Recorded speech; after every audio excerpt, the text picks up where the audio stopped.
Entertainment ආයතනය. ඉතින් මේ ආයතනය පවුලක් නම් මේ පවුලේ ඉන්න අපේ සහෘද සියලු දෙනාගේම අවසරයි. මට මේ වෙලාවේ මතක් වෙනවා මම බොහෝ අත්දැකීම් ගන්න අතරතුරේ පසු කරපු එක් සම්දිස්ථානයක්.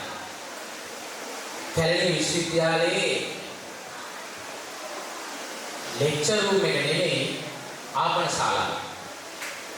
මේ ආපන ශාලාවේ අද ගියොත් ඔබට බලන්න පුළුවන් ලොකු අක්‍රේ ගහලා තියෙනවා මොකද්ද?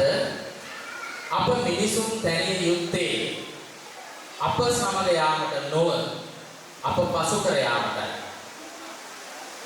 මම හිතනවා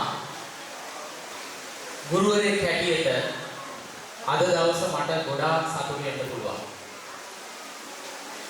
මගෙත් එක්ක එදා මට පහලින් එකම පන්තියේ වුණත් දරුවෙක් විදිහට හිටපු ඔහු අද මාව පසු කර ඉහළටම ගිහිල්ලා තියෙනවා. ඉතින් ඊට වඩා සතුටු වන්නට කාරණයක් තවත් තියෙනවද ගුරුවරයෙකුට? මම ළමයි 100කට 150කට ඒ ළමයි 100ක් 150ක එක වැඩ කරනකොට ඒ එදා මගේ දරුවා අද ළමයි බොහෝ පිරිසකට ගුරුවරයෙක් වෙලා ඉන්නවා. ඉතින් තවත් සතුටු වන්නට කාරණයක් තියෙනවා. අපි එක පන්තියේ හිටියේ නාට්‍ය රංගකලා විෂය විතරක් නෙවෙයි බොහෝ කාරණා එක්ක. ඒ ඉන්නකොට අපි කොහොමද ගුරුවරු ළමයි ගැන කතා වෙනවනේ.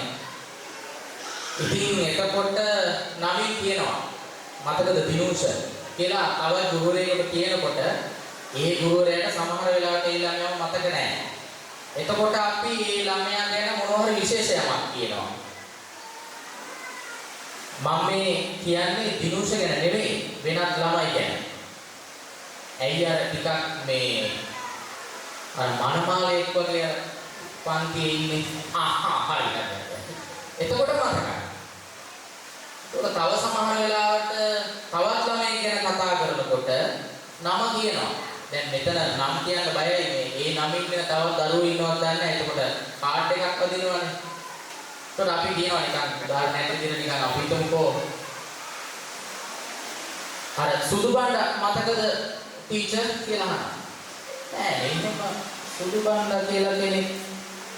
ඇයි අර මේ නිතරම අර කේස් වලට යන්නේ. ඕකද? එතකොට මතකයි. ඉතින් ඔය අතරේ ඊට පස්සේ මට මතකයි අපේ ඒ 2010 විතර සමහර ගුරුවරුත් එක්ක මේ අපි කියනවා මේ අර දිනුෂ කියලා ළමෙක් ඉන්නේ මතකද සර් කියලා. හරියට මතකයක් නැහැ නේ කියනකොට අපි කිව්වේ අර වැඩක් දුන්නොත් හරියට කරන කොල්ලා වගකීම් සහිත එකක්.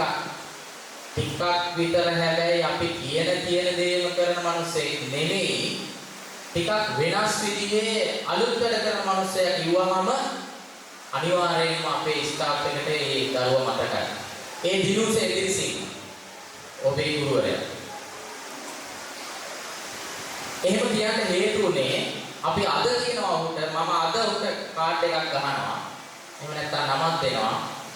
සම්ප්‍රදායෙන් ඔබට ගිය එතනින් එහාට හිතන්න පුළුවන් මිනිස්සේ. එදා ඒ නිසාම තමයි සාම්ප්‍රදායික විදිහට විශ්වවිද්‍යාලයට යනවට වඩා තමාගේ දක්ෂතා හැකියා අඳුනාගෙන ඒ දක්ෂතා වලට අදාළ හරිම තැනට ඔහු සේන්දු වෙන්නේ ඒකයි.